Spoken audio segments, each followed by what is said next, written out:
scary movie. We are counselors at Hackett's Quarry Summer Camp. There is a swarm of bears. I'm your boyfriend now, Nancy. No! Glenn! Help! Somebody help me, please! That is Frank Stone. It's showtime. Hello, and welcome back to another some wonderful episode of the Scream Stream. Now we're on episode 58, and this is a very festive podcast, if I may say so, because we are talking about Terrifier 3. Now, I'm gonna be honest, I kind of debated whether or not to do this because of the fact that, for those of y'all who know Terrifier, know there is some kind of story there is some kind of plot there, but it's very thin, very small. It's there, but on top of it's just like, the gore, the blood, the brutality of the kills themselves, but still a bit of a story there. So, I watched this movie over the weekend, and I was just like, how can I do this really without going into too much detail of the kills themselves, because, they're pretty cool, don't get me wrong, they're badass, but I don't think y'all want to hear, every gruesome detail of how, we'll get there when we get there. Trust me, it's gonna be worth it, so I'm gonna do my best to do, as much explaining up to this point for Terrifier 3. I suggest, if you get squeamish or easily triggered, maybe not to watch this one or listen to this one, depending on where you're at, whether you're on Spotify or you're here on YouTube. Either way, there is, kind of some gross moments that may be triggering, so a little heads up on that. And also spoiler warnings for everything dealing with Terrifier 3, and maybe some stuff dealing with 1 and 2 as well. Mainly because there is a lot of tie-in to 1 and 2, and I appreciate that, I really do. There've been so many movies throughout the years where they'll somewhat tie the movies in together with no real overarching narrative going on, and that's basically what this franchise is doing. It's telling a long-ass, drawn-ass story that's actually kind of interesting once you start putting all the pieces together. But, of course, Terrifier 3 brings back a lot of the, well-known faces of the Terrifier franchise. We got the director, Damien Leone, I think that's how you say his name. He comes back yet again, does basically just about everything in this movie except for the practical effects. I think this is the only one he didn't touch the practical effects on. But this man was so dedicated to this movie. Not only did he start sending promos and posters and stuff out a year before the movie even came out, hell, even a year before the movie was even written, he was actually writing and finishing up the script as they were filming the movie.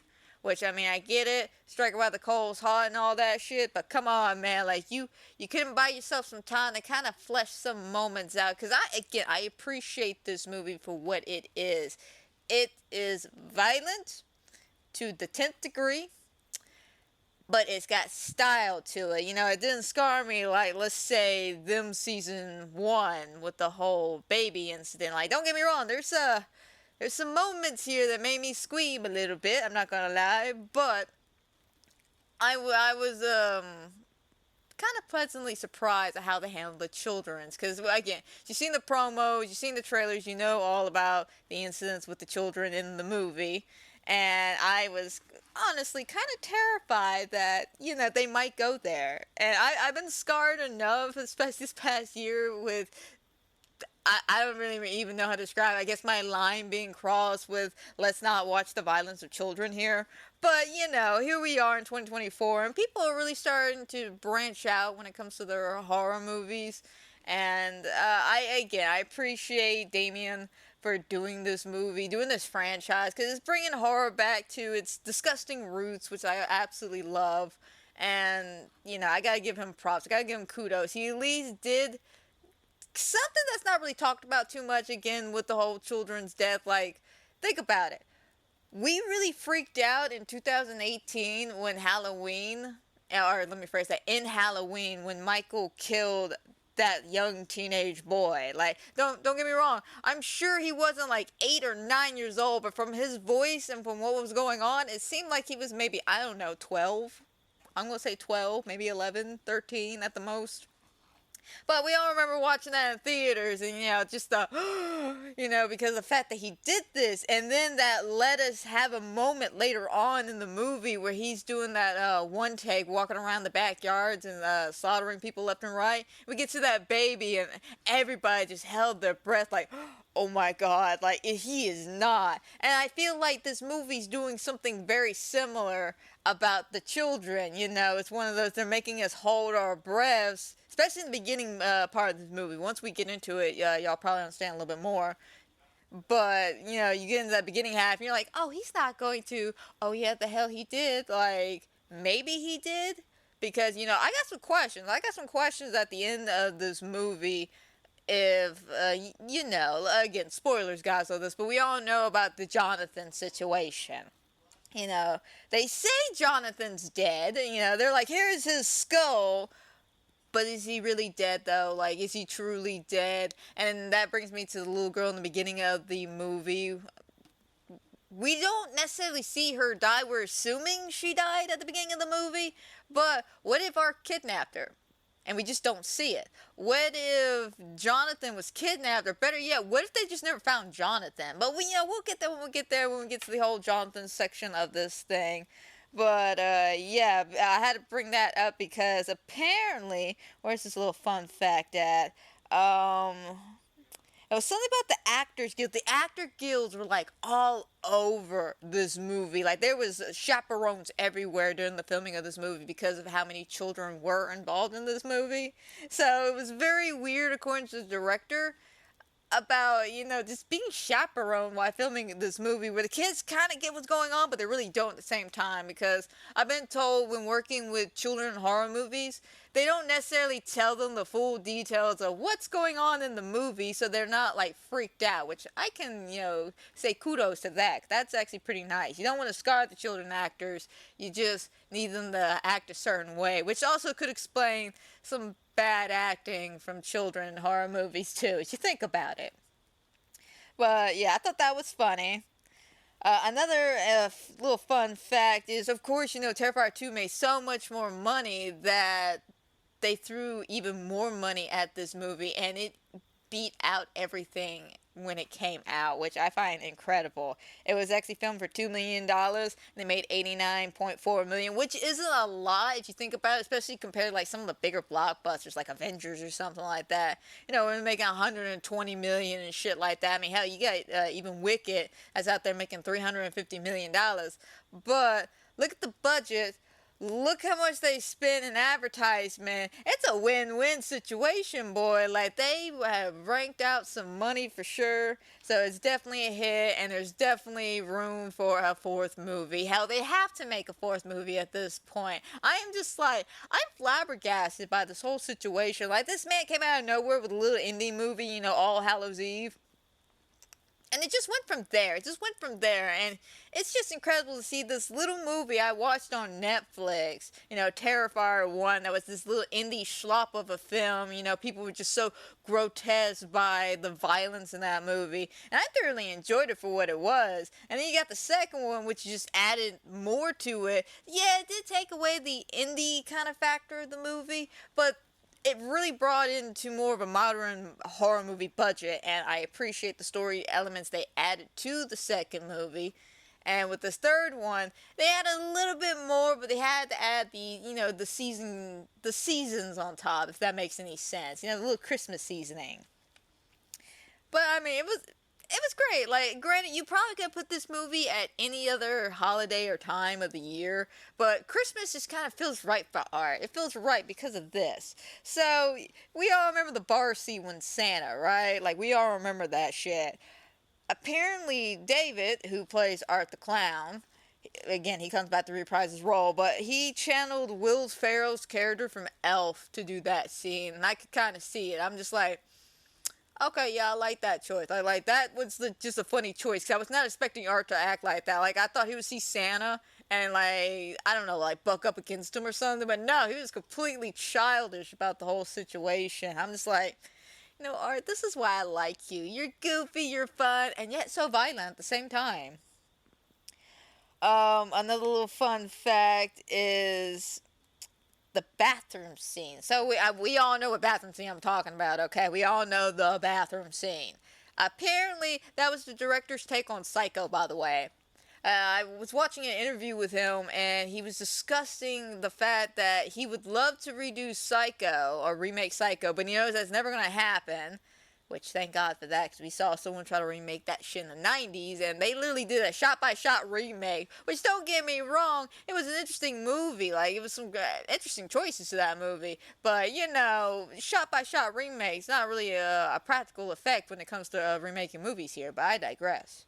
Point is, he wanted to do Psycho, he couldn't, so he's like, you know what, if I can't make Psycho, I'll just do a scene that's just as bad as Psycho, except instead of one person, it's gonna be two people, and instead of a knife, it's gonna be a chainsaw. And I'm like, this man might need therapy, but I love him. I do, I love him.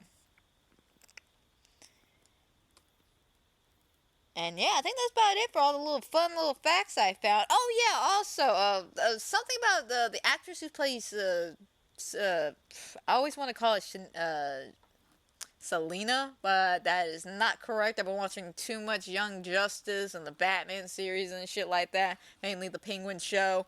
But Sienna, that actress, Lauren Lavore?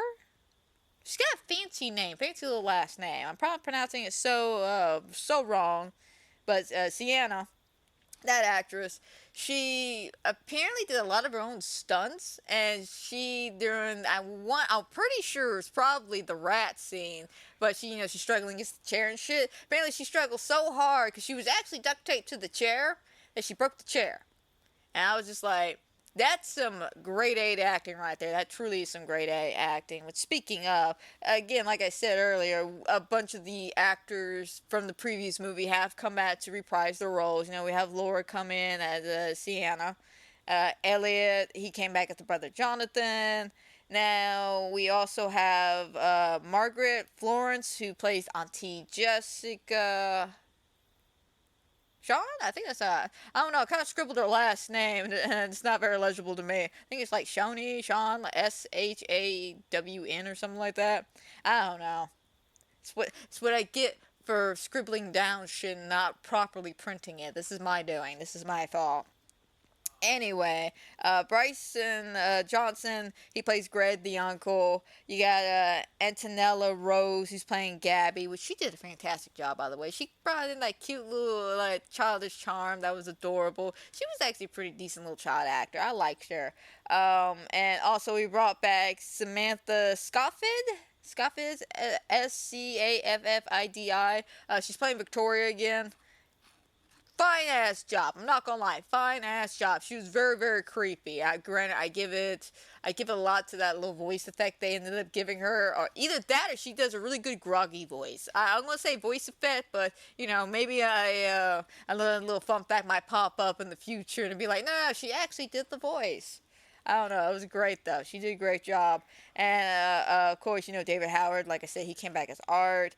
And fun fact, Tom Savini makes a little guest cameo in this movie as a little not super shopper, but like a shopper at the mall who saw Art the Clown. I love that. Like, I lost my shit when I saw that. I was like, oh my god, he got Tom. Which, apparently, he's a big fan of Tom himself, so he was very honored that Tom actually showed up. But why don't we go ahead and start diving on into this movie. Here we go. Start on my notes. So I like this opening, but it's kind of questioning at the same time. I like it because it is somewhat brutal in the take, kind of set up, how brutal this movie's going to be because, again, it's got children involved. But I feel like you could have put that scene in somewhere else and let that tension kind of build up with the child. I don't know, maybe something in 4 may change my mind on this, but I really feel like the scene could have been put somewhere else. Great, I still like this scene. I still think it's like a decent opening, but I feel like you would have picked up right where Terrifier 2 ended, where the next scene's at, and then continued on with the movie. You probably wouldn't have missed a beat at all. But we start on a very Christmas Eve typical night. You know, they get like a decent visual. Think Black Christmas opening, you know, with the house all decked out, the Christmas lights, you know, you got the beautiful cold opening going on. It's very dark and chilly. And this little girl, she hears something on the roof. So she's, you know, of course goes tells mommy and daddy. And she's just like, I hear something on the roof. And of course, mom's just like, it's no one. Go back to bed. And of course, the little girl don't believe that shit. So, you know, mom's got to improvise. She's like, you know what? It's some elves. All right, these elves are coming in and checking to see if we're properly ready for Santa's sleigh and all that. Okay, mom, that sounds fantastic. Could you put some milk and cookies out? And then goes to sleep, right? So mom, she's like, all right, I'll go take care of that. She goes downstairs, gets the milk and cookies, and then sees the front door kind of jarred open a little bit. Now, personally, me, if I see my front door kind of jarred open, especially at like 2:30, maybe 3 o'clock in the morning, my instinct's not immediately, let's go back to bed. My instinct is, shit, is anybody in my house? Even if I did leave it open, that's literally my first instinct was, shit, has anybody gotten to my house?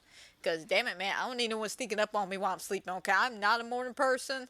And, yeah, I feel bad for the robber that tries to wake me up trying to rob my house. That is not going to be a good day for him. Not going to be a good day for me either, but not a good day for him. Anyway, mom closes. Of course, you know, goes back upstairs. Tells the husband, you suck, babe. You left the door open. Goes to sleep. Then the little girl, we cut back to her. She wakes up again, but this time she hears footsteps downstairs. So, of course, you know, she immediately runs to her brother's room. Bro, wake up, you know, there's something in the house. And bro brushes off, like, whatever, go back to sleep. So she goes downstairs, she creeps on down, and there, by the Christmas tree, with his sacks of surprises, is Art dressed like Santa Claus. And my first instinct was, oh shit, it's not even 3 minutes into this movie and we're about to see something go down. Boy, was I was somewhat surprised by this, but somewhat not surprised at the same time. Because again, I knew this was coming, but I was not expecting it like this. But again, I get why they did it like this. So, little girl sees it's Art. So she hides instead of going to run up to him, you know, kind of recreating the Grinch moment from How the Grinch Stole Christmas with Cindy Lou runs up to him. And it's just like, oh my god, are you Santa? Yeah, we don't do that shit. She goes and hides. Art ends up picking up an axe, trots all the way upstairs. The camera kind of follows him up. We see him walk in. We hear the aggressive noise of him destroying the brother. Like I'm talking about, it's like, it sounded like a baseball. It sounded like Negan was taking some swings on some people, okay? Like it sounded horrendous. I am glad we didn't see that, but again, I get that. I get why there is a fine line that not only me, but several people around the world, including head CEOs of TVs and movie studios, kind of agree. Violence against children, it's a bit much, and there's a fine little gray line that you have to tiptoe across if you're going to do something that dramatic.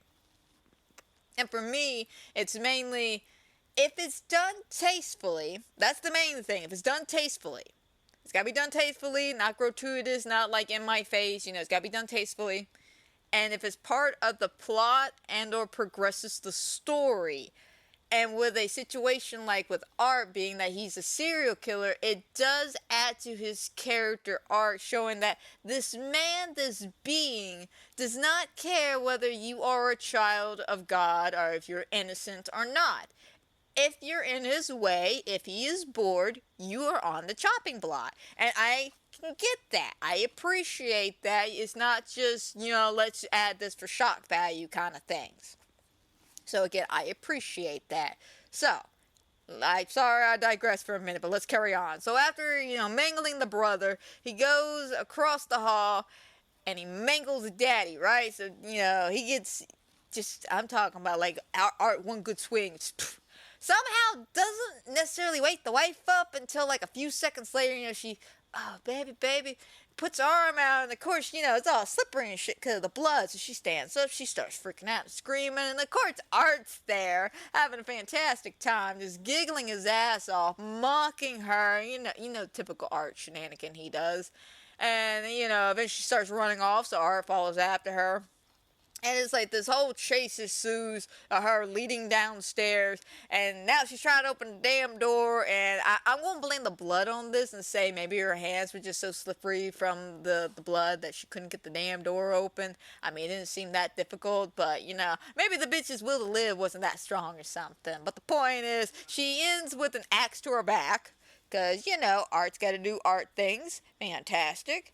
And after Art gets done killing Mom, he sits down and eats some cookies, drinks that milk because he earned it. He's traveling to these houses at night. He's doing things and stuff and things.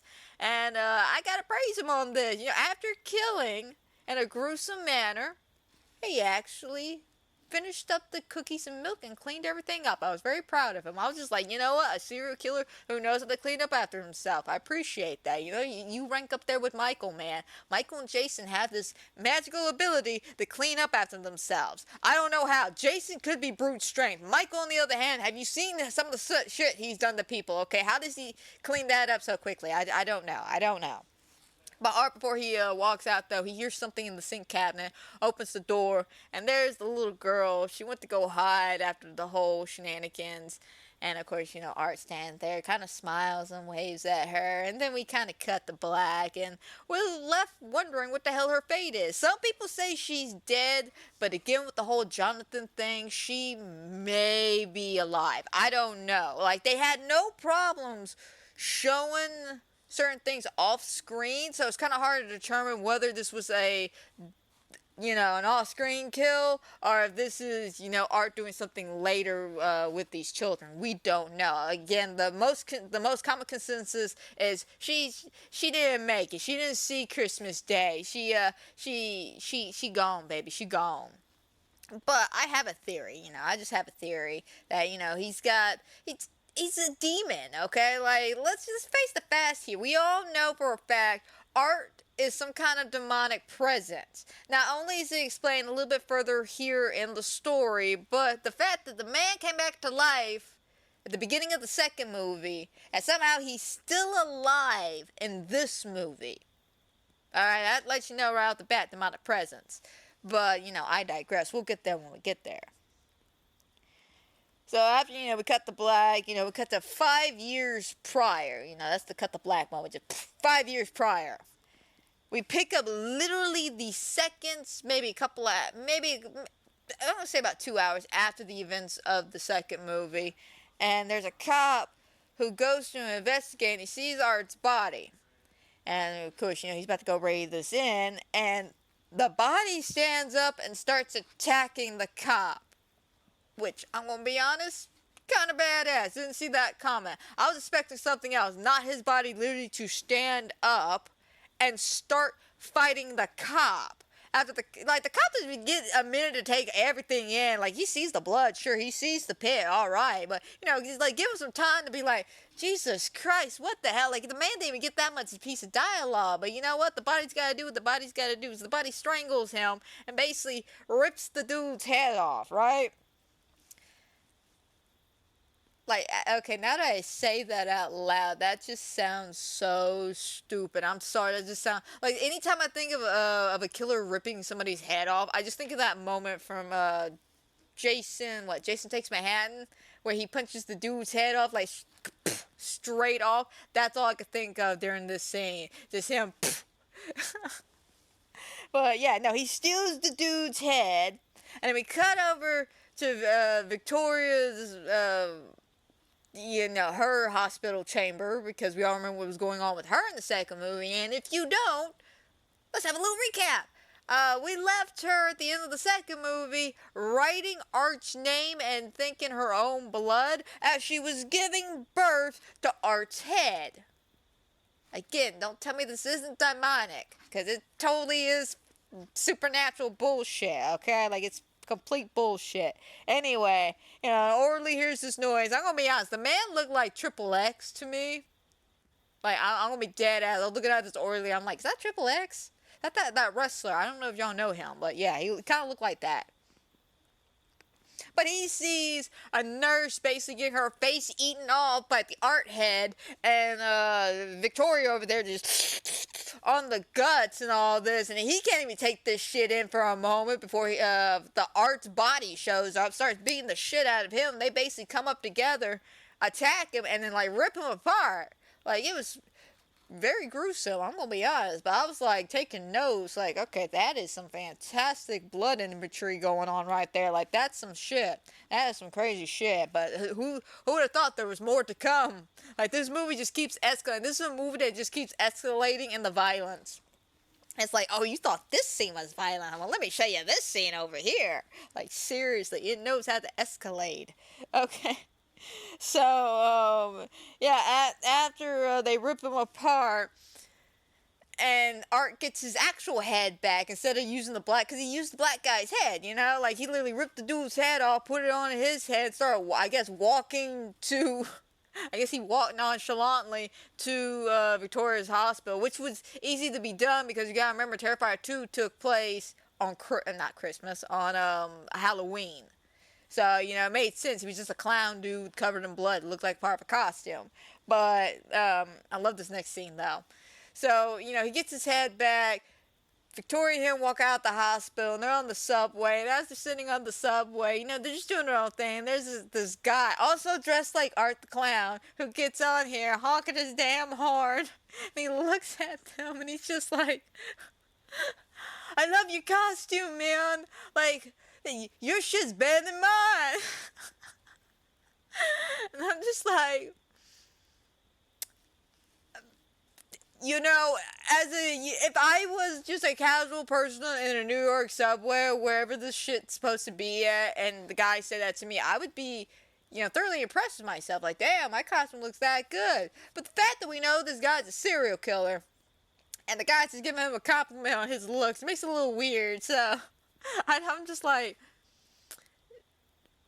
are we gonna let this slide, or, you know, and I'm pretty sure they let him live. Like, I feel like they would let a fan live. Like, he was a big fan of Art the Clown. He had the horn and everything.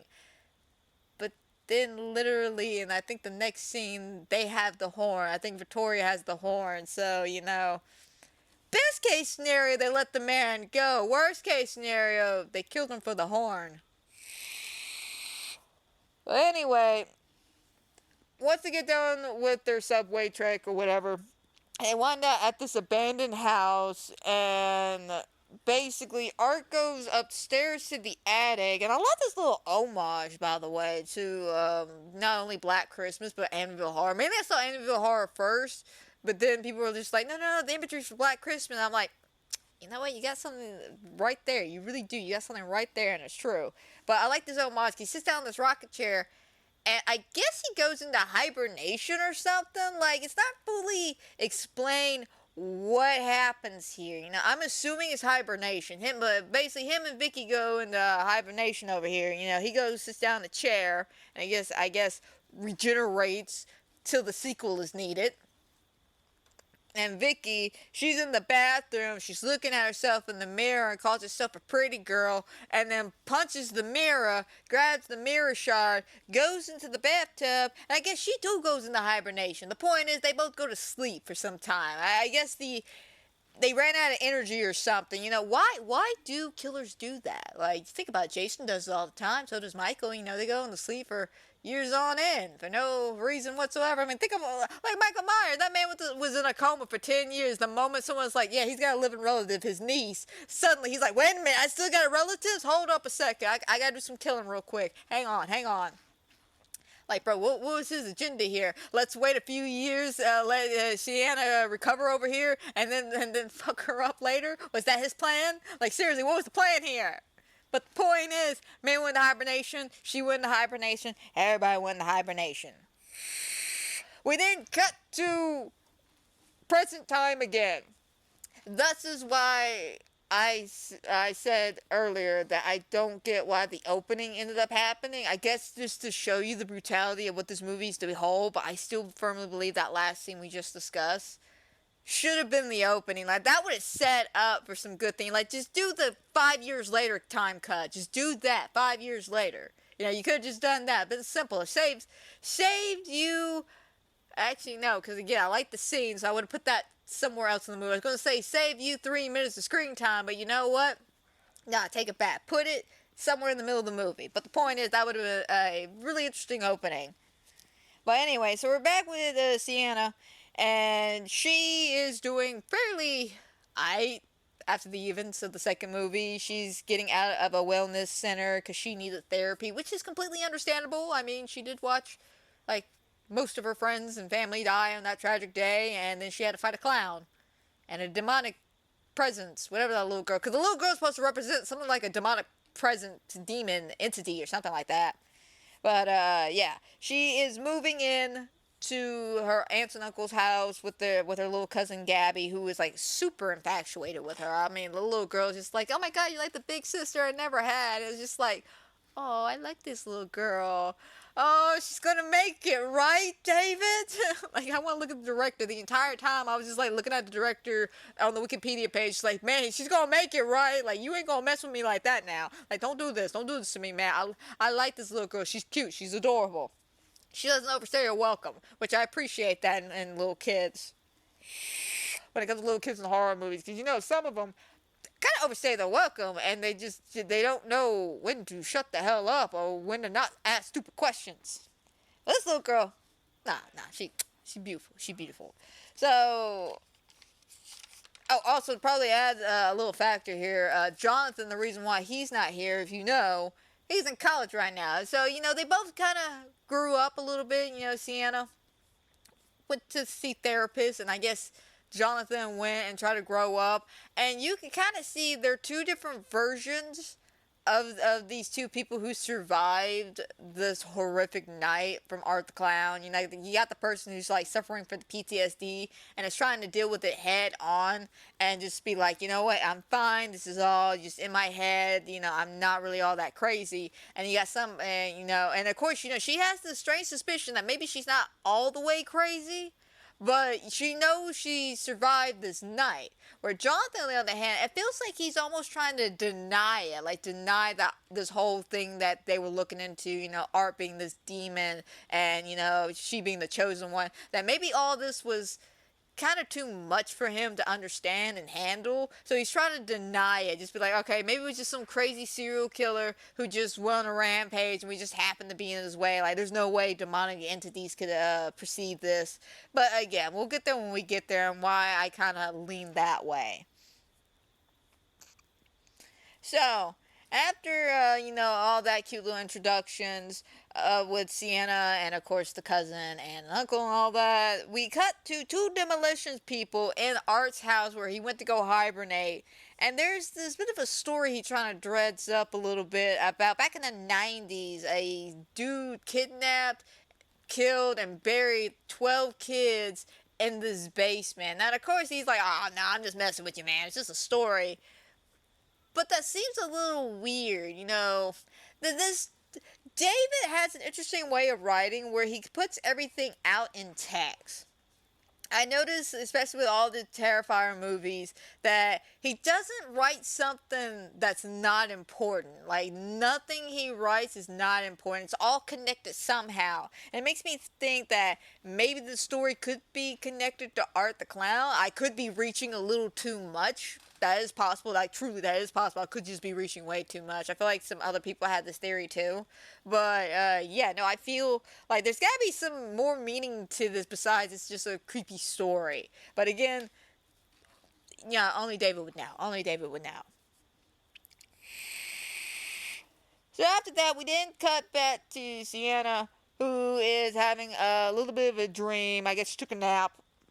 of her father not really giving her the picture. It's it's given to her later, but it is a setup for a scene that happens later on that she dreams about, where her father is drawing one of his characters, and she as a child just like, are you gonna make a character that's a woman that could kick his ass? And he's just like, yeah, one day, sure you are, Dad. Sienna, wait, I do have a character like that. And then we cut back to back to the house with Art and Victoria.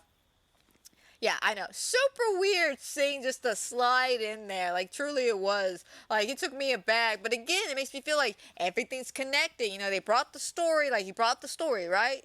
And as they're demolishing this house, we get this little, like, dream sequence with Sienna.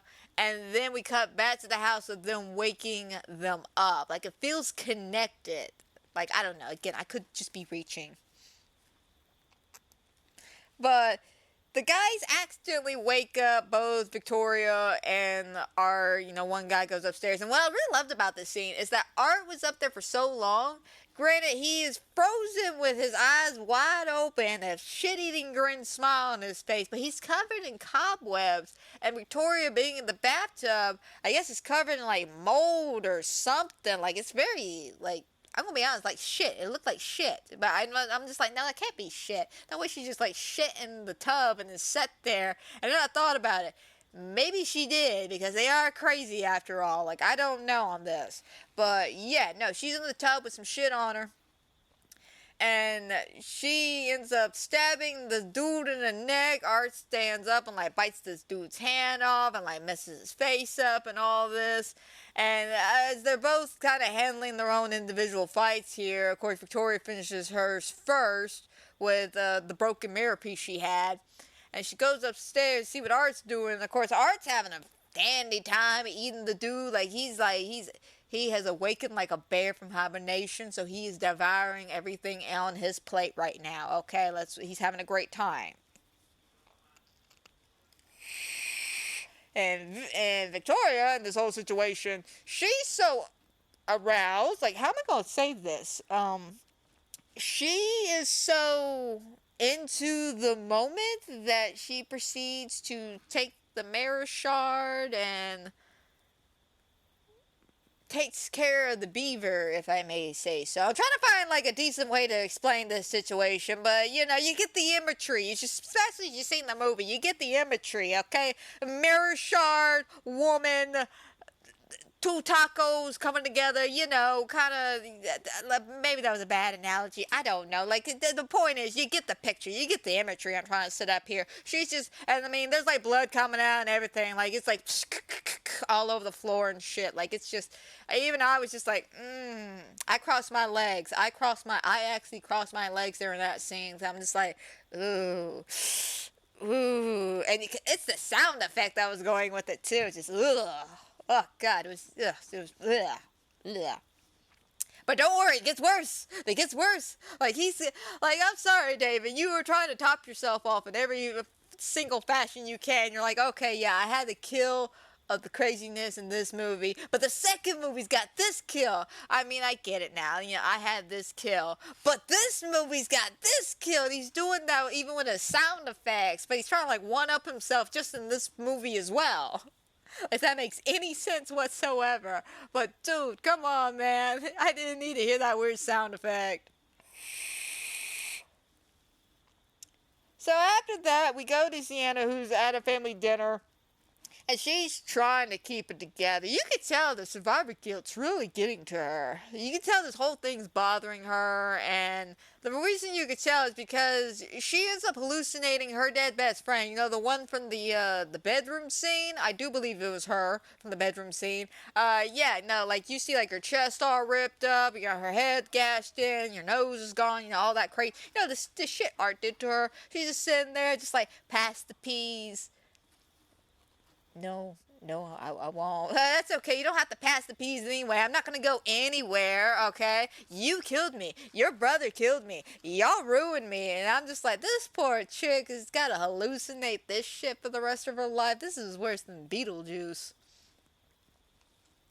Like, I'm sorry. like you try to have a normal dinner and there's your dead bed. So this is worse than the American Werewolf in London. At least that man was nice enough to wait till the man was alone or in the reflections and shit. Nah, this hallucination. She's just like, I'm in your face, bitch. But, yeah, so she's not handling things very well there. You know, she's trying. Of course, you know, she has a bit of a panic attack, gets up and leaves the dinner table, you know, kind of, excuse me, let me deal with my bullshit kind of thing. We cut to Jonathan. Now, Jonathan, like I said, he's in college. He's having a good time of his life. You know, he's trying to move on from the situation. As he opens his door to go to his dorm room, his roommate's in there trying to get a little handsy with his girlfriend. And unfortunately, this girl is the most cringiest girl I ever met in my life. Like, I'm talking about, like, the moment she sees Jonathan, she's like, oh my god, you're that survivor. Would you like to be on my podcast? I'm just like, woman, don't you know anything about personal space here? Like, you don't see me running up to some kind of actor's face going, hey, would you like to be on my podcast, sir? Like, you don't see me doing that. You don't see me on Twitter asking these questions. But, of course, she's evasive. She's in his face about it, and it makes him uncomfortable. He's just like, listen, I don't want to talk about that. You know, it happened 5 years ago. I don't want to talk about it. You know, she's like, oh, please, come on, please, just a little bit, come on. And he's like, I'll think about it. And he gets a phone call, and of course it's Sienna. So he wants to, you know, talk to her. So he kind of, you know, gets him out of his room, and he ends up talking to his sister, which is a nice, decent conversation. It's a little awkward though, you know. You can definitely tell something has happened between these 5 years. I'm assuming not only the trial, but some of the stuff people have said to him about the trial. And we'll see later on as the movie progresses that you know, the annoying roommate's girlfriend, you know, the podcaster, she's all, you know, her conspiracy theory is basically Sienna did it, and the only reason she got away with it was because her brother testified.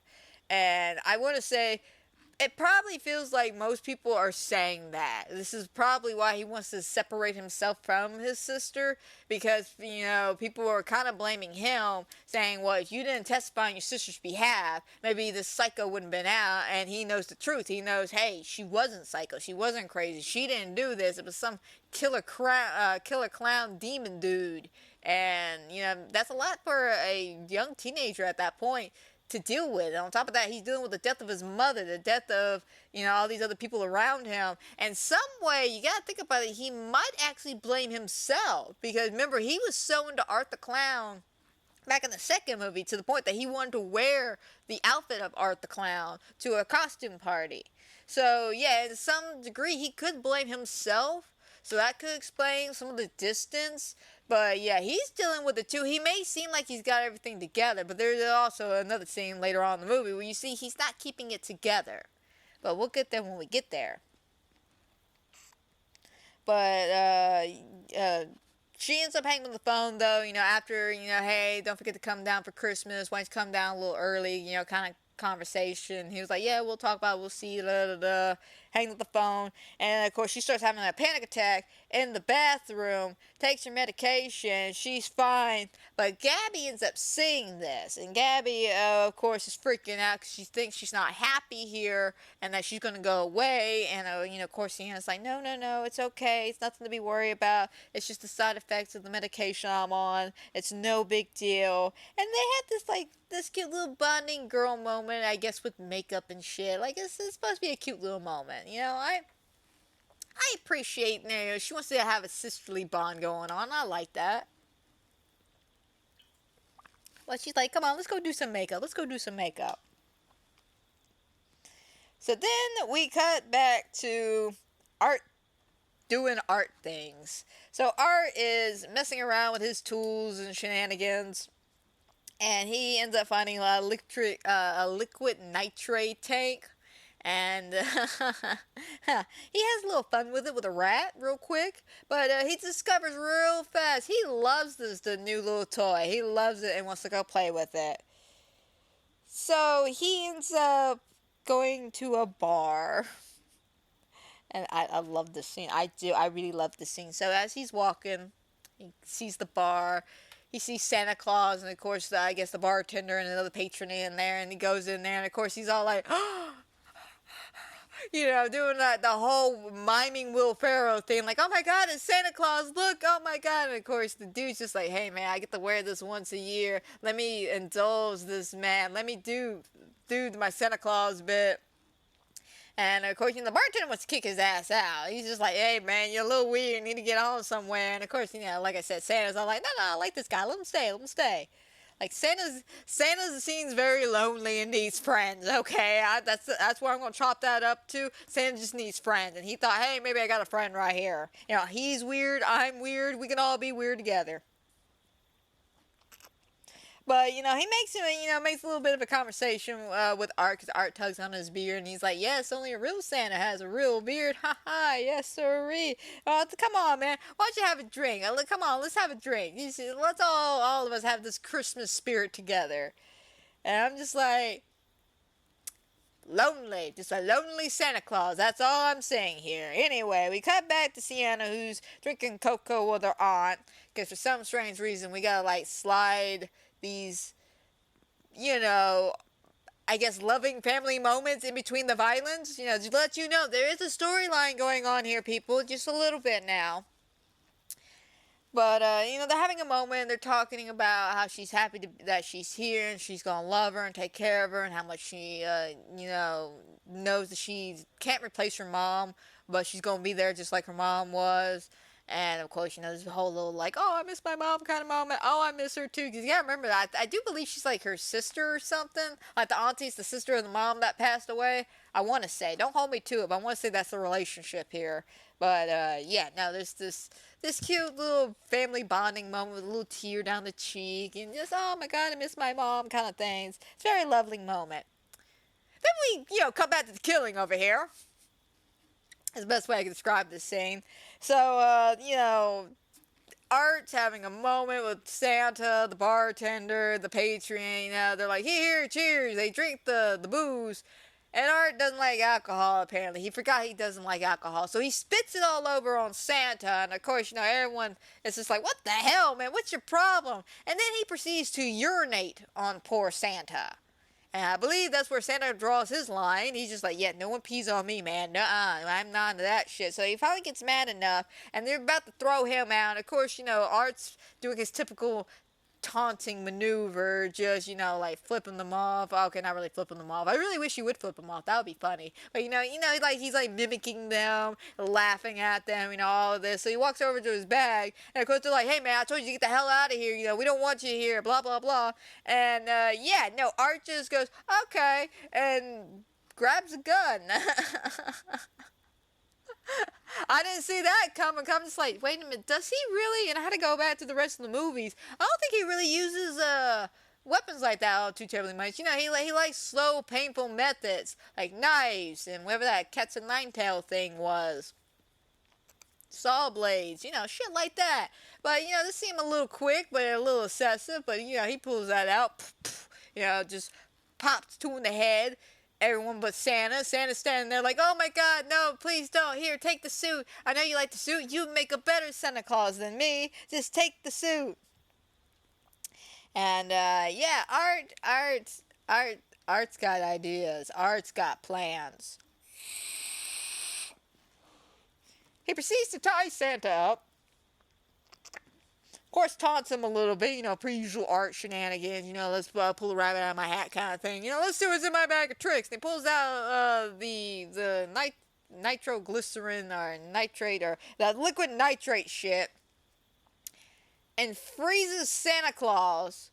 Like I'm talking about, it goes to his hands, his leg, his you-know-what, and Art just starts smashing it and destroying his body, chipping away at him piece by piece. And I'm just over here like, does that actually hurt though? Like, seriously, I started thinking about that. Liquid nitrate. If frozen, yeah, your hand's completely screwed about that, it's frozen.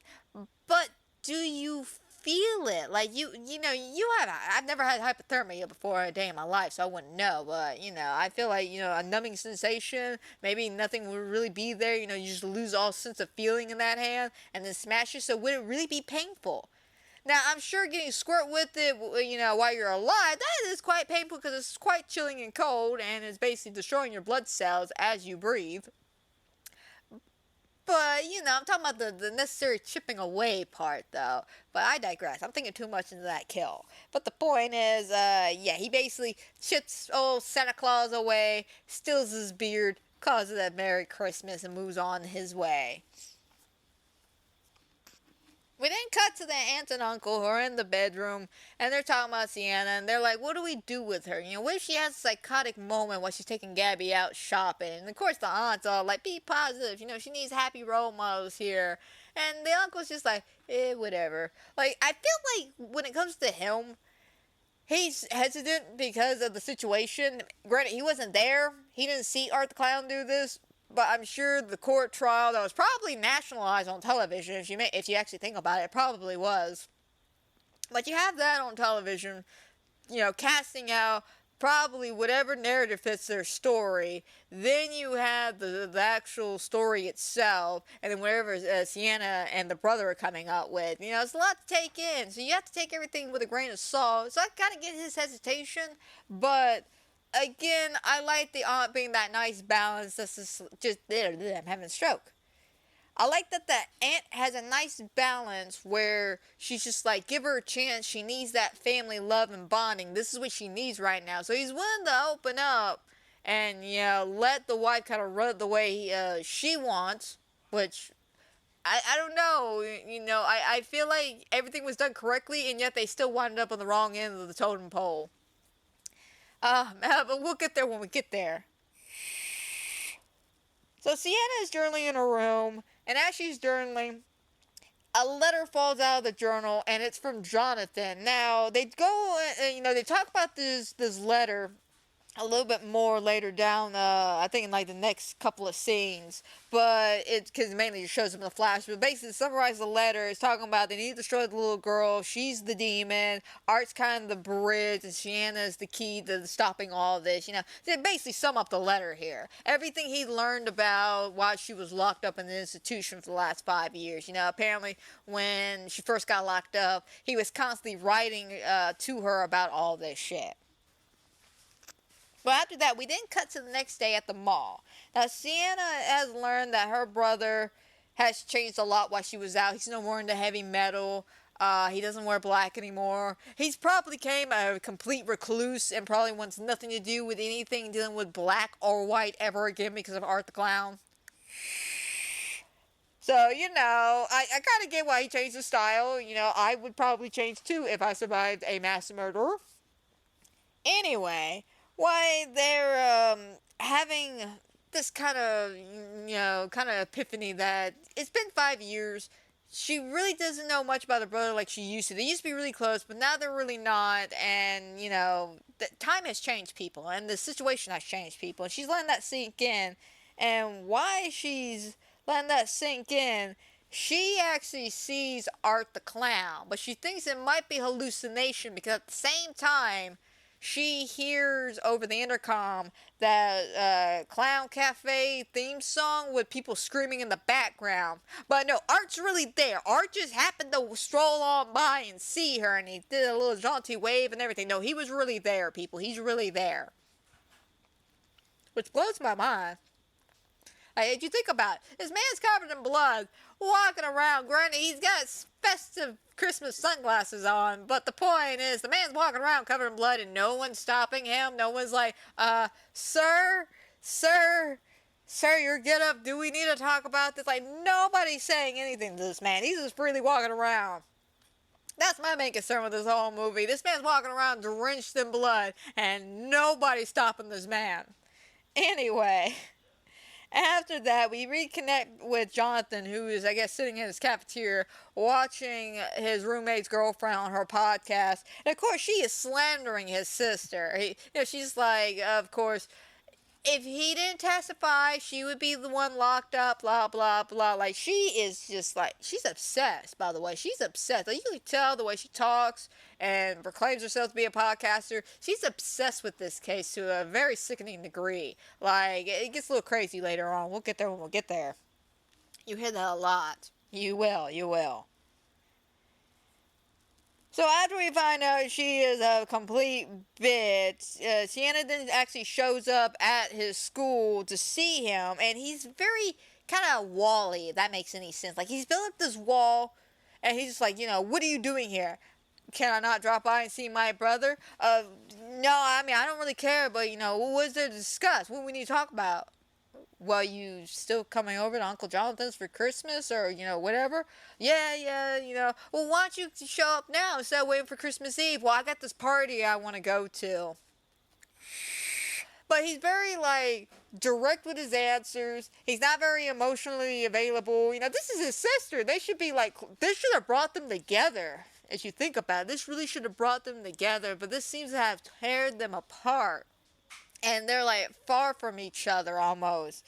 And before we can get any further into this, conversation, of course, the girlfriend podcaster shows up, and she just latches on to Sienna, starts bombarding her with questions, asking her, how do you feel after all this time? What's going on? Being an annoying little shit, if I may say so. And eventually Sienna snaps on her and it's just this is how I'm doing. This is what's going on in my life. I am falling apart mentally, physically, and emotionally, and I am just not doing okay. And I mean, she says some very colorful and tasteful and very not so safe for work wording here. But yeah, you get the point. She snapped on her.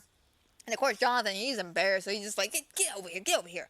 What's that about, And she tries to open up to him. She tries to, but again, like I said, he's very wally. He's got his walls up. He doesn't want to talk to her about anything, or especially about what she wants to talk about, which is Art the Clown, because she actually admits to him that she saw him at the mall, and he's just listen, I don't want to go through this shit again. Okay, that was 5 years ago. I'm trying to move on from this. Why can't you move on? And she brings up the letter.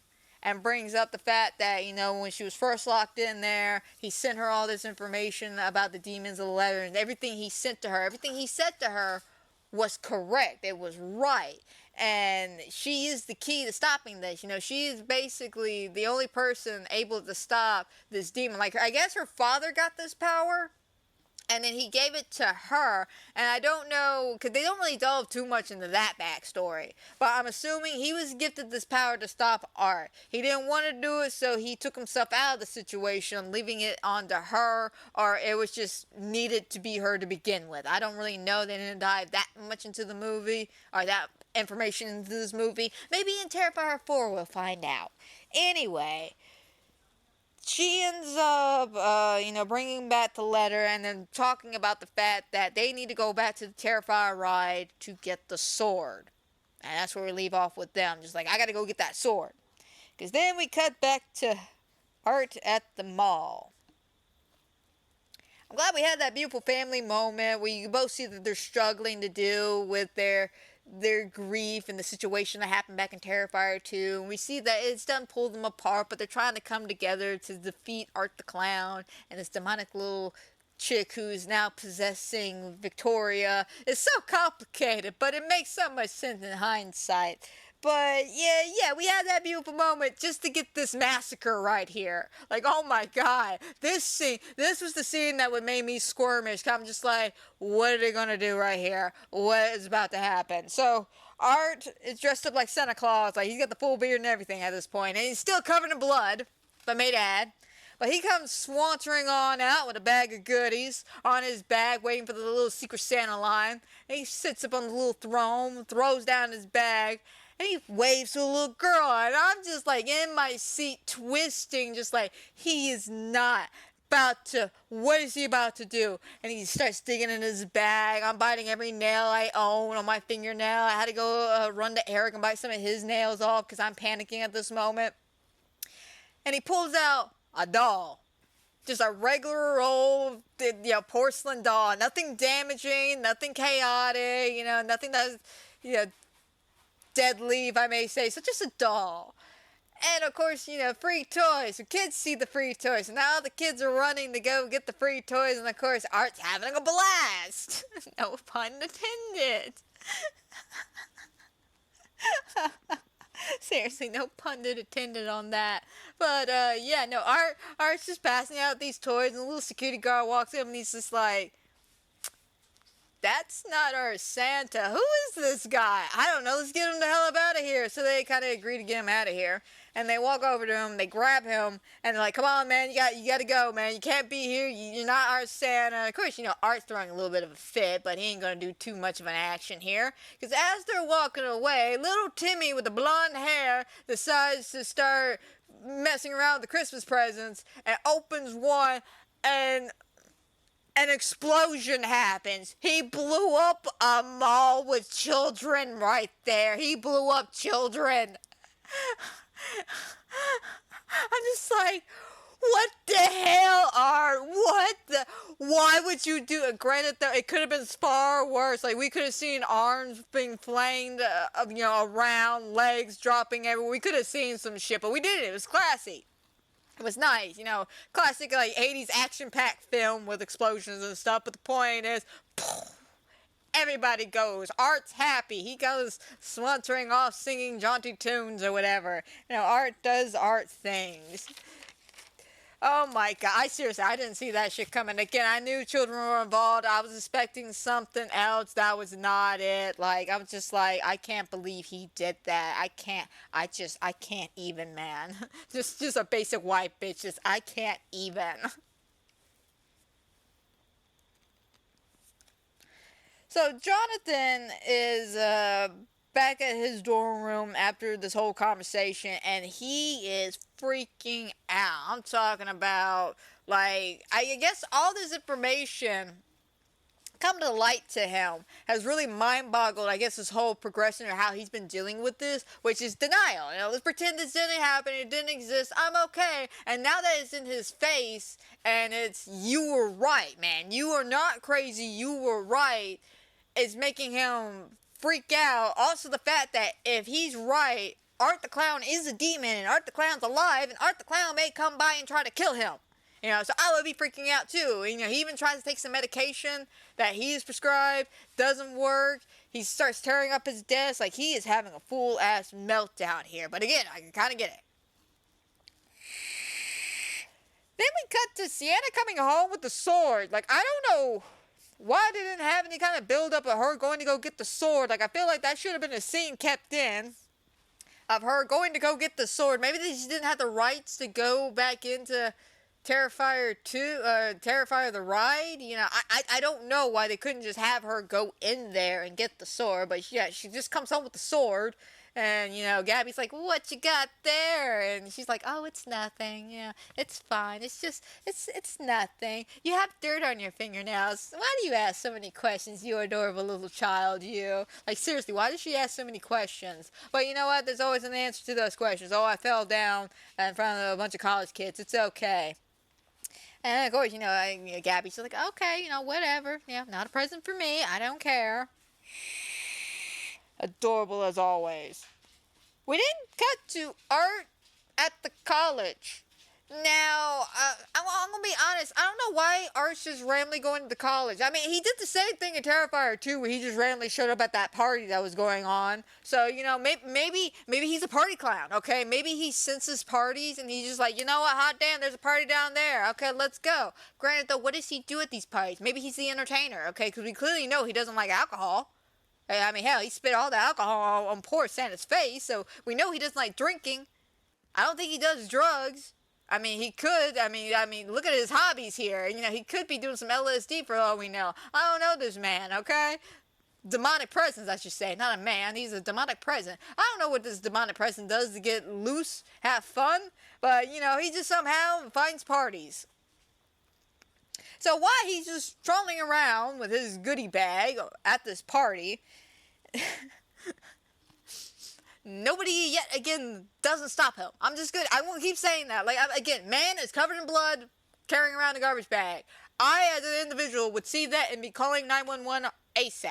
Just, listen, man, I don't know if this is a prank or whatnot, but I'm on this street, and there's a guy walking around in a Santa Claus suit, covered in blood.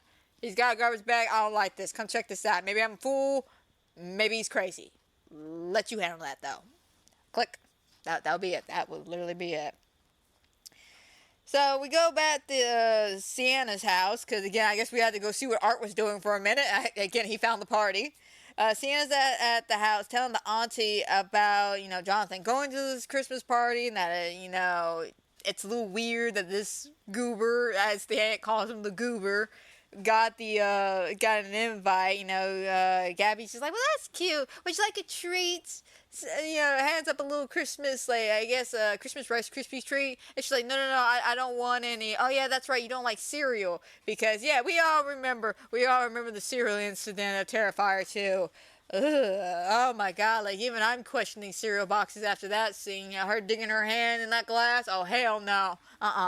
But, of course, Sienna's looking at Gabby like, how do you know that? Because I didn't tell you this. So, of course, they go upstairs to have a conversation. And she basically tells her, I read your diary. I'm sorry, I read it all. I know about everything. And she's trying to play this off. Sienna's trying to play this off. Hey, honey, I'm crazy. I'm hallucinating. These pills help. I'm just on medication. It's all right. I didn't really kill a guy named Art the Clown. I didn't chop his head off. No, he didn't slaughter my entire family and my friends. Oh, no. LOL. It didn't really happen. And of course, Gabby, being a little cutie pie, she's like, okay, that kind of sucks. That would be kind of badass if you did, but, alright, it's just what you say so. So then we cut back to the college party, and we're with the roommate who surprisingly can't get in touch with Jonathan. Like, for some reason, he's not picking up his phone. I don't know if it's now because of the fact that he's done freaked the hell out and has gone MIA for a minute, or if he's just getting his phone calls annoyed. I don't know. The point is, can't get in touch with him. And the girlfriend's talking about how she would really like Jonathan to be on the podcast because she wants to know more about Art the Clown. And this is where I talk about she's obsessed with Art the Clown. She starts going on this monologue about she wonders how it would feel to be that close to Art the Clown, to have his breath on her, and, what is the last thoughts she would have with him around. And, of course, Art the Clown is conveniently just walking by this, hears this, because he hears Jonathan's name get brought up, so he stops, he's looking, and of course as she's talking, he's blushing, this man is blushing, he's just like, oh, really, you say that about me? I wonder how he smells. And of course Art's just like, wait a minute, do I smell? Like, Art just seems so honored that she's talking about him. And she's going on, though, about how, you look into his eyes, would you see a soul, would you see nothing? And, of course, the boyfriend at this point is just like, bro, it sounds like you want to sleep with him. Oh, no, I don't want to sleep with him. And, of course, Art looks so disappointed, like a sad boy clown. Just, oh, you don't want to sleep with me? But you were just talking about me. Why? But, she's all like, I'll use my feminine charms, though, to get Jonathan on the show. But I got somebody else I would like to sleep with. And, of course, making eyes at him. We then cut to the uncle who was seeing the incident at the mall all over the news. And this is where we get to the actual nice cameo of Tom Savini over here. And he's just like, yeah, man, I saw it. He was a clown. I was pretty close to the man. But yeah, I saw that. I was just like, oh my god, I can't believe it. He got freaking Tom Savini on this shit. I love this man. But of course, Sienna, she's freaking out after that great came in. Because I would freak out too if I saw Tom Savini on my news. I'd be like, oh my god, it was Tom Savini. But yeah, she calls Jonathan to let him know that she saw Tom Savini on the news. And during the whole conversation, she's like, do you have the sword? Yes, I have the sword. All right, I'm on my way. And that's basically the last time we see him. That's literally the last time we see Jonathan. He's literally on the phone just like, yeah, I can help you. We got this. You got the sword? All right, cool. I'm on my way. Boom, he's gone for the rest of the movie.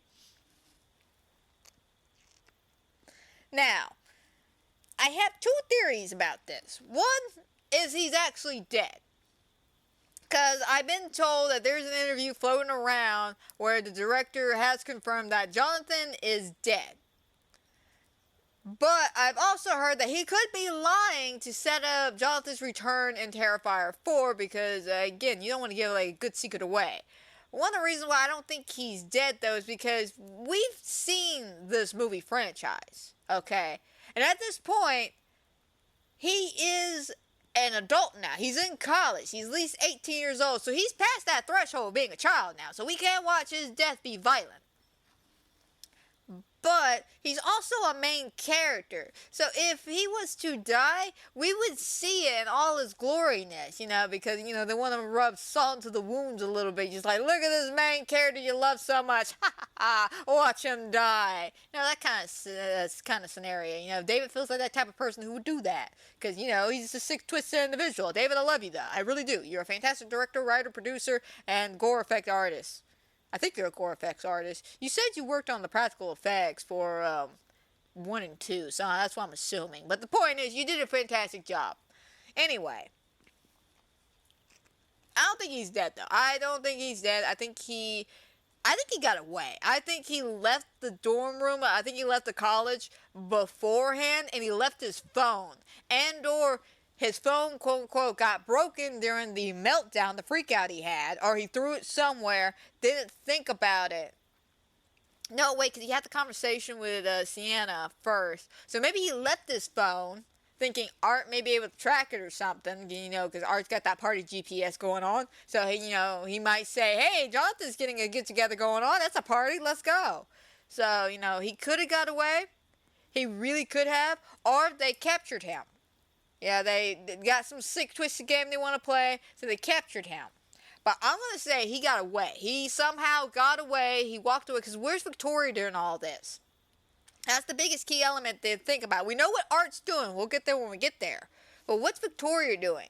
So I got this strange feeling that Victoria was looking for him. He managed to get out before Victoria could find him. Art did his thing in the bathroom scene, and because Victoria happened to come into his room, found the phone that he might have left when he ran out because he saw Victoria skulking the hallways, because, again, Jonathan may have climbed out the fucking window. We don't know this shit. But he left his phone. That is where Victoria grabbed his phone. That is an option out there, But just to say he's dead, I don't buy it. The director himself came out and said he's dead. Until I get to Terrifier 4 and the franchise is over, then that's when I confirm Jonathan's dead. But at this current moment, he's probably still alive. I'm going to hold on to that. Anyway, after that moment, and we never see him again, of course, Uncle goes out to go get Jonathan, as Auntie kind of calms down Gabby, because she's kind of freaked out after Sienna's freaking out, but now Sienna's sedated because of sleeping medication, so, everyone's trying to chill now after all that. We didn't get to the infamous bathroom scene. We're finally here, people. We're finally here to the infamous scene. And I will say, this is the scene. We all say the bedroom scene for the second one is the scene in Terrifier 2. Well, this is the scene in Terrifier 3 because it was brutal. It was disturbing. It was gruesome. It was everything a person who loves practical gore and effects could ever ask for. It is beautiful. I loved it. But I felt like it went on for a little too long. It was like the bedroom scene all over again. I was just like, oh, when's this gonna stop, Art? Oh my god, Art, why? Just come on, man. I'm serious. I was covering my eyes. Because, it just kept going and going and going. But, yeah, no. So, Art follows two lovebirds to the bathroom, takes a piss, and as they're going crazy in the shower, he pulls out a chainsaw. He cranks that bitch up and just rams it into the shower. It just starts going crazy. I'm talking about body parts that should be attached or no longer attached. And I don't mean arms and legs, people. I don't mean arms and legs or heads. I'm talking about the jewels, the family jewels for the women out there. Okay, he starts chopping that off. He starts chopping the men's jewels off. I mean, he's doing it in a cruel way. He's going ass in first. I'm talking about Bubba would be proud. Bubba's over there taking notes. You killed him. Which way with a chainsaw? Oh my god, why didn't I think of that? Bubba's taking notes. But yeah, no, he's going crazy. He's scalping people with the chainsaw. He's screwing people with the chainsaw. He's making mincemeat with that chainsaw. He's having a blast with that chainsaw. Alright, give him a chainsaw any day of the week. He seems to love it. But yeah, no, it gets crazy. It gets crazy. And eventually it ends with her just barely breathing, barely clinging on to life. And he gets up into her face and he's breathing all up on her.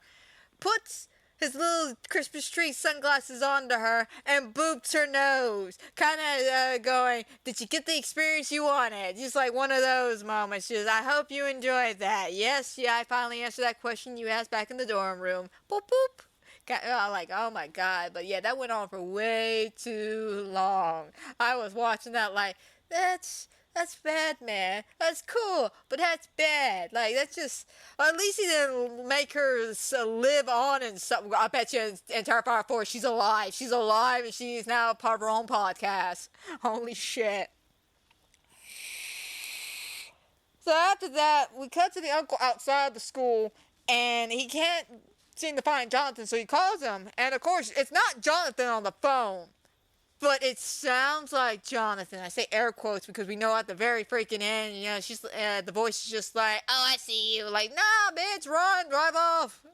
You know that's not Jonathan. We all know this. Like at the end, when that voice got very deep and groggly, that would have been my cue to be like, "Well, I guess my nephew's dead. And reverse back on home." You know, I'm a very loving family member, aren't I? The amount of times I would just leave a family member hanging. Is she possessed? Yeah, well, you know, I did my best. You know, I said a few Hail Marys, threw some holy water at her, didn't work, so I left. I did my best. But yeah, no, so the uncle sits there and waits, and we all know how that turns out. We didn't cut to Sienna, who's having a dream, and of course it's her dad giving her the drawing of herself in the armor with the wings and the sword and all that. And, of course, she's like, "Daddy, can I have it?" And he goes to give it to her, and they both have this vision of what happened to her back in Terrifier 2, you know, with her being trapped in the glass water trap or whatever, and her dying and then coming back to life and shit. Oh, excuse him, why? But, yeah, no, they both had this vision, and before she kind of jerks back a little bit because he won't give her the picture, she starts to walk away, and he's like, "Hang on, baby," and he hugs her, and he's just like, "I will always be with you." Turns around, and now we have this weird vision of like an angel or Mary Magdalene or somebody in robes standing in the back with fiery pits of hell in front of them, and some demon dude in an iron mask just slamming away at the sword. And of course, the demon dude looks up, kind of hisses a little bit, that bullshit. And then the angel's like, "Hey, back to work, man." Pulls on that chain a little bit, and he just keeps on going. And, of course, we awaken from the weird-ass dream because, weird-ass dreams got a weird-ass dream. Which I don't get, but, I guess the story, plot lines, important information. So Sienna wakes up, she hears her aunt and uncle talking about her downstairs. Talking about, "Oh, she's unstable, it's not okay, da-da-da-da. She be so locked up so we could be free, all that creepy nonsense." And as she's walking down the stairs and she hears this, she opens up the kitchen door and not her aunt and uncle. Oh no, it's Victoria just chilling there in an Art the Clown knockoff outfit with her face painted, just smiling, doing her own voice impersonations. Like, "Yeah, I'm good at this shit." And she turns around, there's Art being a fucking masterclass in archery over here. Archery, I should say, not archery, because he ain't shooting anybody. This is Art, damn it, it's Art. He's got the uncle crucified to the wall, missing his head, and where his head should be on the wall is a big ass smiley face. Like, it's kind of beautiful, I'm not gonna lie. I was just like, that is creative as hell. That's beautiful, man. That is beautiful. But she sees that, so she starts trying to pick a fight with Art. And we all know how that song and dance goes. We got like 20 minutes left of this movie. There ain't no way she's gonna defeat Art this fast, this quick. So Art knocks her out after slamming her ass against the table and punching her upside the head with a mallet. Sienna wakes up tied up and gagged to a chair with her auntie sitting across from her, and a bird cage covered in blood with the Christmas tree. And as she looks around, she notices that the Christmas tree toppers her uncle's head and the garland's his guts. The very Merry Christmas to her, huh? Starts freaking out. And I'm gonna be honest, throughout this whole scene, Art's very abusive towards her, and he's like hitting her upside the head and in the chest with his mallet and shit. And I'm gonna be honest, that shit looked like it hurt. I don't know what kind of mallet it was. Like, I know it was a fake mallet for sure, but I mean, come on, I felt those studs like that against her. I was just like, Jesus Christ, man, like that is some aggressive shit. Hopefully he didn't hit her too hard. I don't think so, but you know, some actors tend to go there sometimes, and she was all into, you know, her own stunts and shit. So I wouldn't be surprised if she looked at him and went, hit me harder. I want to feel the pain. Give me a reason to struggle. Anyway, after she wakes up to all that craziness, of course, you know, Victoria's, you know, standing there being all weird and creepy and, you know, typical her. And she proceeds to tell her that Gabby's head is in this cage, and Gabby's dead. And of course, you know, everyone freaks out. Even I'm a little freaked out at this point. I'm like, there is no way that child's head's in there. Like, I'm gonna be honest, there's no way. I didn't believe it. I didn't want to believe it. I didn't believe it. And of course, you know, she takes the duct tape off the aunt. The aunt's freaking out, you know, crying and stuff. And Victoria's over there like, well, I want a present now. So she got some PCP pipe, right? PCP pipe. And this is the second best kill of this movie now. I'm not going to lie. Like, this one, I'm going to be honest, it's going to sound very messed up on my end, but it's true. I'm a sucker for a good rat kill, okay? Like, I am a sucker. Like, I loved it in Too Fast, Too Furious when they did it. I loved it in Sinister when they did it there. And I was Sinister 2. I think it was Sinister 2, actually. The point is, they did it in that movie franchise. They did it here. And this one was just, it was, oh my God, it was beautiful. It was gross, but it was beautiful. So they shoved the PCP pipe down her throat. I'm talking about, like, they hammer that bitch into, like even I was gagging on that shit. And they take some rats and they put it down the pipe. And as they put the rats down the pipe, down the throat, they light it up, they heat it up. So the rats, of course, they got nowhere to go except outwards. So they start ripping out of her. And that's Victoria and all of them having a good time, except Sienna, who is freaking the hell out. They wind up finishing all this with a nice slit to the throat. Just a good, you know, one good time. And boy, oh boy, Victoria had a fantastic time. I was very stunned. Because, again, how good it was. I was just like, it looked like they used real rats for a majority of the scene, which I appreciate that. It makes me think that they really go all practical, where they had, like, a fake thing of skin, had the rats kind of push a little bit, you know, when they came out and shit, especially when they, you know, slit her and the rats were coming out of there. You know, I got questions here. I got questions I'll like answers to. And, you know, again, I'm a sucker for practical effects here, and they did a good job. So after that traumatizing scene, she then proceeds to put this crown of thorns, which, by the way, same guy who did the crown of thorns in Passion of the Christ did these thorns. I was very impressed to hear that. They put these crown of thorns, though, on Sienna's head, which hurts. And then, as she's, like, in her face, just kind of mocking her, gawking at her, you know, just seeing the pain she's in. She's like, I will take everything you love and then invade your flesh. So we kind of get, like, the full synopsis of what this demon wants. It wants to possess her, Sienna, I guess, to help rule the world with Art the Clown. Because Art's the catalyst, you know, he's the reason I guess she was summoned. Because this demon was just like, hey, I like this guy. He's an interesting individual. He knows how to impress a lady now with the killing. I like this. Well, we can't let him die. So it possessed Victoria, but because Victoria is kind of mangled, and probably not the correct body source it needs to fully thrive, because from what I've gathered from the information about this demon, it needs a body, a host that is just evil. And I don't know if that is necessarily Art himself or the companion. I'm not quite sure on that, but the point is, it needs to possess Sienna so it can, I guess, either possess or help out Art the Clown. I don't know. Maybe we'll find out more information. Once the final conclusion of this franchise ends, maybe I'll do a whole synopsis of what the hell is this movie even about kind of thing. But that's, again, future Amanda's problems. So after that, she then tells the Victoria then tells the truth to Sienna that Gabby's alive.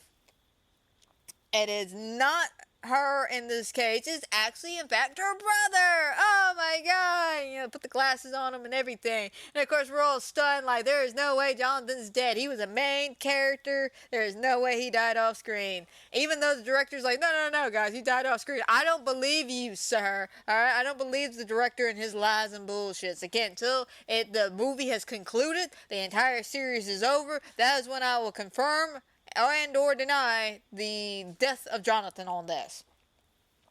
So, of course, you know, Sienna, she freaks out about all this, you know, she's losing everybody and everything she cares about, including her extended family at this point, and her close, supposedly, brother.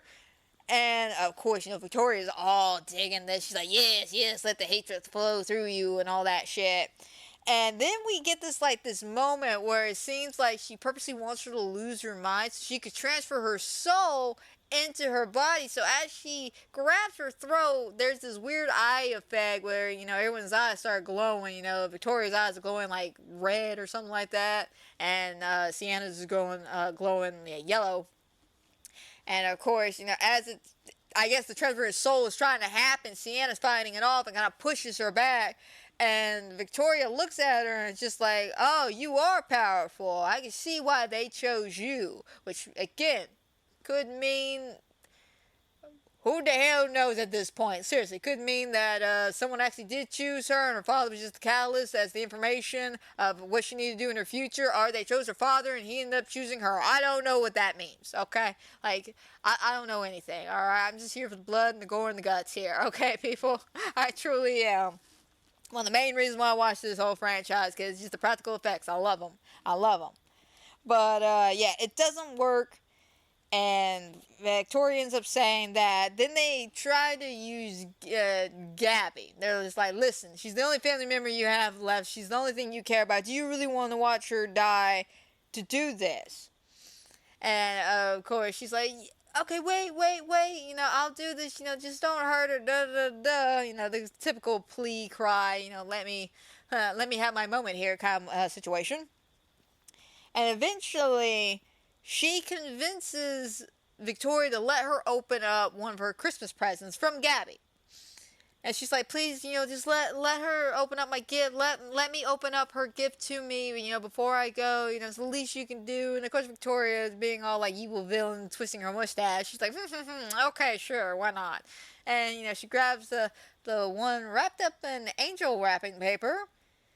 And they drop it on the floor in front of Victoria. Now, before Victoria could, you know, grab it because she's tied to the chair, Art decides, I'm going to help you out of your embodiment real quick, and proceeds to smashes her hands with the sledgehammer, or the mallet, or whatever the hell that thing's supposed to be, and basically destroys her hand. I'm talking about, it was gnarly as hell. Like, I looked at that and went, that is some good effect on that hand, especially with the fact that you could kind of see the muscle and shit. Like, that was great. That was really, really good.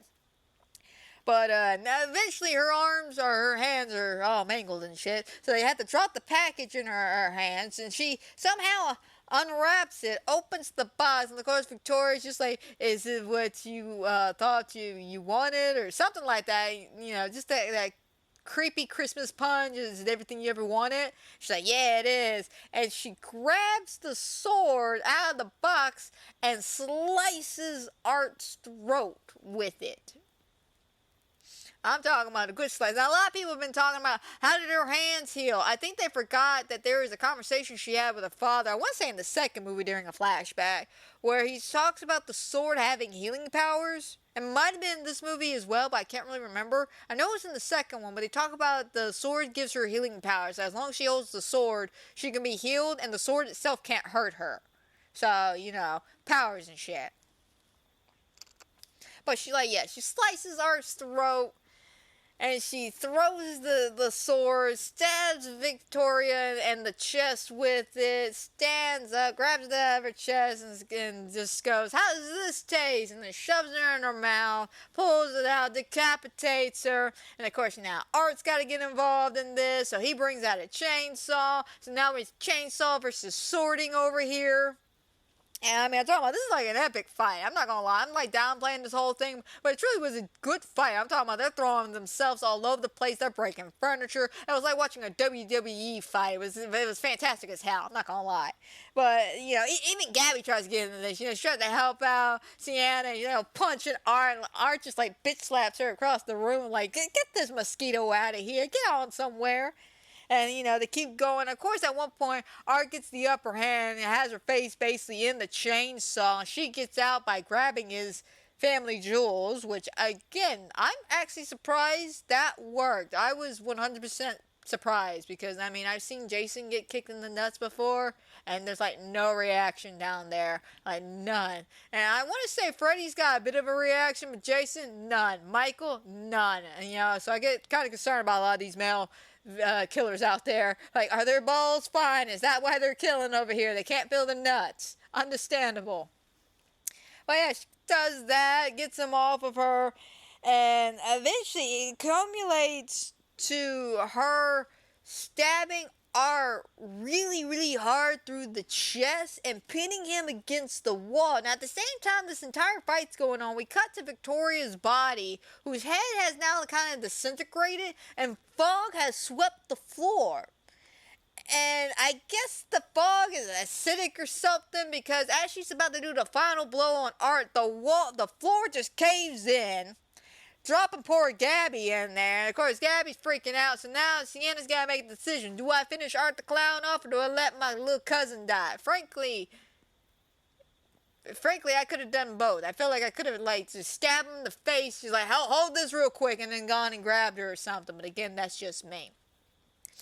But yeah, no, she ends up, you know, I'm going to save Gabby, so she grabs the sword. She's holding the sharp end. She pulls it down to pull Gabby up. And, of course, you know, struggle, doesn't work. Gabby falls in, sword falls in with her. She stands up, you know, the hole's gone, Art's gone, her wounds on her hands, we see them disappear. You know, she's just like, crap. And of course, this is the line, something about, remember, the blades can't hurt you kind of thing is going through her head at this current moment. And she's just like, I will save you, Gabby. I promise I will save you. And then we cut to Art just chilling at a bus station. You know, he's just sitting there waiting. As the bus is pulling up, a woman's reading the 9 Circles of Hell, which I thought that was a very clever nod. I think we all thought that was very clever, you know, a little callback to the original short that started all this. And, yeah, the bus driver's doing his job, lets Art on, Art sits down, the woman looks up, sees Art just standing there, covered in blood, with a little horn. He smiles, looks at the camera, honks his horn, that's the end of the movie.